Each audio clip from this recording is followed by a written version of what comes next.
CCR. Come on in. Thank you.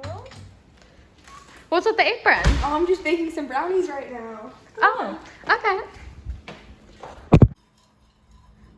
Oh, what you doing? I'm just mixing the wet ingredients because it's always important to mix those first. I see.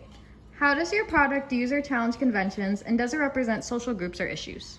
Well, I actually challenged the conventions on the cover of my magazine. The typography and the strapline vertically aligned to the main image.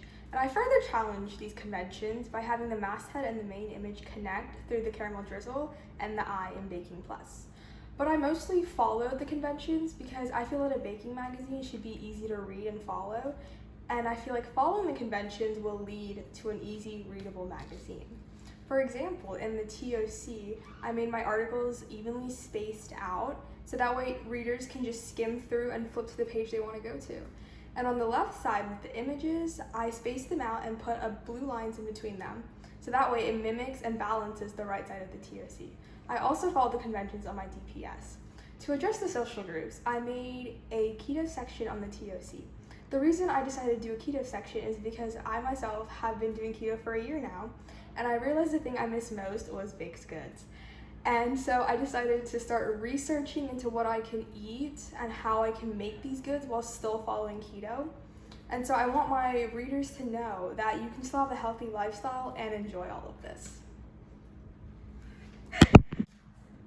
So tell us, how do you crack an egg? Well, I usually just hit it on the side like this until it has the opening, and then I just go like this, and then I put it off to the side. I always save the shells because it's really good for compost. I see.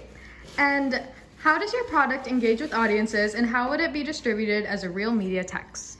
Okay, well, to engage with my audience, I made the images on the TOC cropped, so that way when someone picks it up to read, they can see the cropped image, and then they're gonna be like, oh, what does this look like? And then like flip to the page, and like, oh, I wanna make this, and this makes them wanna read the magazine more.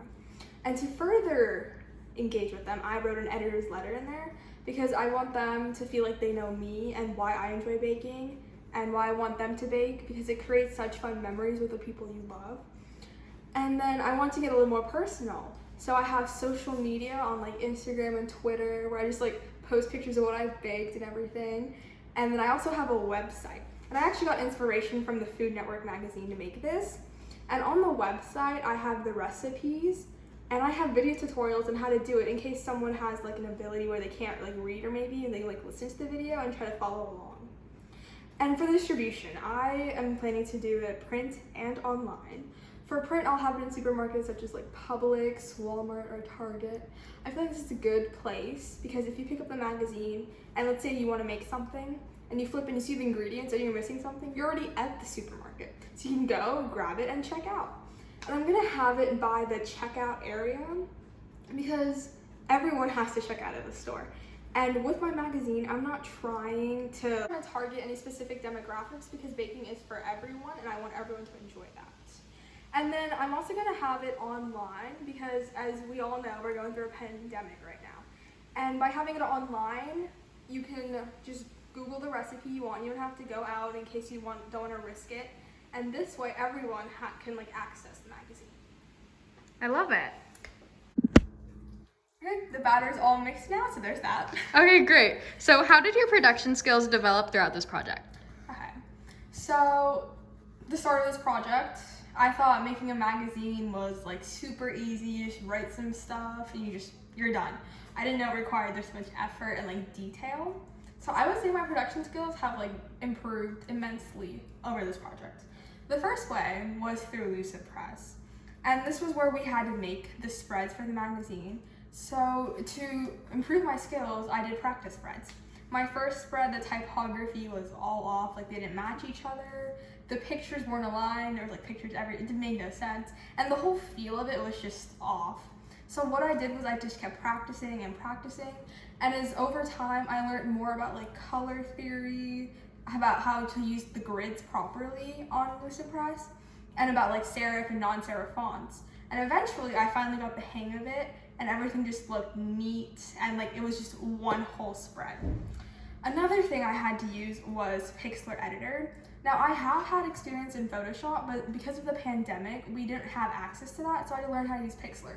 It was kind of the same, but also different. Like some parts gave me some confusion. So in order to learn about it, I went on YouTube and I watched tutorials. And through Pixlr, I learned about like the different fonts, like the point sizes of them. I learned how to use shapes, and I like learned more about matching colors and complementing colors. And this just helped me like bring forward really good pictures for my magazine. And speaking of pictures, I'm not a good photographer at all. I just use my phone to just take pictures for fun. So when I was like, oh, okay, I have to take good pictures for my magazine.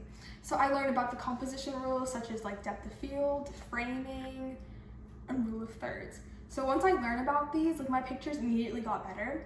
And we also like talked about backdrops and props and what you can do to make it just look like negative space, just make it look good. So then, for example, when we had the practice, when I take pictures, my practice trial, I used a blue shirt for the background, but that didn't look good at all. So then I like used what I've learned and I got like a white poster board, and it was nice, clean, and it created a good background and had a nice contrast too between the things. Love it. So why don't you use the spray? Well, sometimes the spray isn't effective, and this is just an easy cleanup all around. Oh, I get it. And how did you integrate technologies like software, hardware, and online in this project? Well, I used my iPhone XR to take some of the pictures for the double page spread. The reason I used my phone is because it allowed me to take pictures of angles that the Nikon D3500 couldn't get, and it picked up the lighting better when I was taking pictures for the DPS. I also use my computer. I use a Lenovo, and my computer is my lifesaver because I couldn't have made a magazine without a computer. Like, it allowed me access to all the websites and all my pictures. And then I used a camera with the Nikon D3500. And I've never used one before, so I had to learn how to use it. And when I did learn, I kept the settings on auto, and I tested every picture with the flash on and flash off to see what looked better. Moving on to the websites. The first one I used was lucidpress.com. And this website is where I actually made the magazine. I like put in the cover, everything. This is where it was all produced. And it had grids so I could match everything up. It had lines for the gutter. And then the next website was Pixlr Editor. It was kind of like Photoshop, but it was a different website. And this is where I edited all my pictures, and I brightened them, and then I made the backdrop shadow for my article name. And then I used remove.bg to remove backgrounds for my pictures because I tried to do them on Pixlr and they worked, but they weren't as clean as I would like them. So I just Googled background remover, and that website came up, and it actually worked really well. And then I used edublogs.org. Now this was where I blogged on my whole process, all my ups, my downs, my frustrations. I let it all out on my blog. And it like helped me keep everything collected and organized. And it's really nice to go back to see where I was in the beginning and where I am now and how much progress I made on my production. And the last thing I used was iMovies. Now this is an app on an iPhone or like a Mac or something, and it helps edit videos together. And this is what the CCR is gonna be used to edit. Yep, okay.